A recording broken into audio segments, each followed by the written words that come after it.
एक कथा जो मुझे बहुत प्यारी लगती है, वो कथा एक राजा की आती है।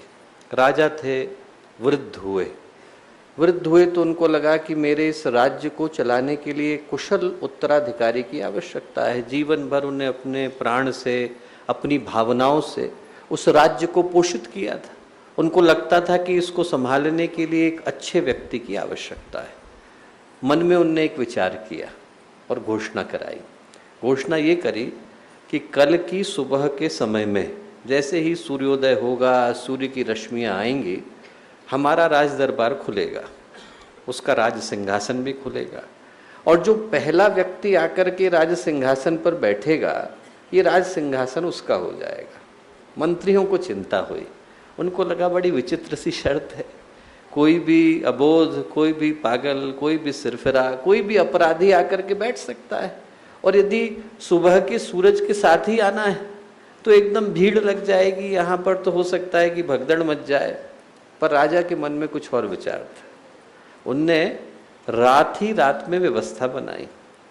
सुबह का सूरज उगा, सूर्य की रश्मियाँ आई, प्रातः काल की बेला हुई, और उनने जहाँ पर राज सिंहासन था उसके ठीक आगे राज दरबार था।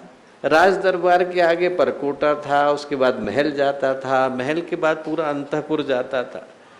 अपने राज सिंहासन से एक पूरी रेड कारपेट ली और 3 किलोमीटर दूर तक रेड कारपेट बिछा दी। वो लाल कालीन जो था पूरा चला गया। जहाँ से गांव की सीमा लगती थी वहाँ से लेकर के पूरा 3 किलोमीटर की यात्रा चल करके आई और सीधे राज सिंहासन तक पहुंची। 3 किलोमीटर की यात्रा, और उस लाल कालीन के दोनों तरफ उनने एक से एक बढ़ कर के दुकानें सजा दी। कहीं पर तो खाने वाले बिठा दिए, कहीं खिलौने वाले बिठा दिए, कहीं पर उनने एक जगह पर मजमा लग गया, कहीं पर महफिल सज गई, कहीं पर दुकानें लग गईं, कहीं पर गाना चलता था, कहीं पर बजाना चलता था। सुबह का सूरज उगा, और सूरज के उगते ही, हमारा सूरज उगना अभी बाकी है, पर वहाँ सुबह का सूरज उगा। वो जो सूरज उगा और उगते से ही जैसे जैसे लोग अपने अपने गांव से निकलने शुरू हुए, वैसे ही हर व्यक्ति उलझना शुरू हुआ। कोई खिलौने में उलझा, कोई दुकान में उलझा, किसी का मन गाने में लग गया, किसी का मन खाने में लग गया, कोई कहीं पर दृश्य देखने के लिए बैठ गया तो कोई सिनेमा में घुस गया, किसी का मन लोगों की बातों में उलझ गया तो कोई गप करने बैठ गया। शाम का समय हुआ, सूरज ढलने को था।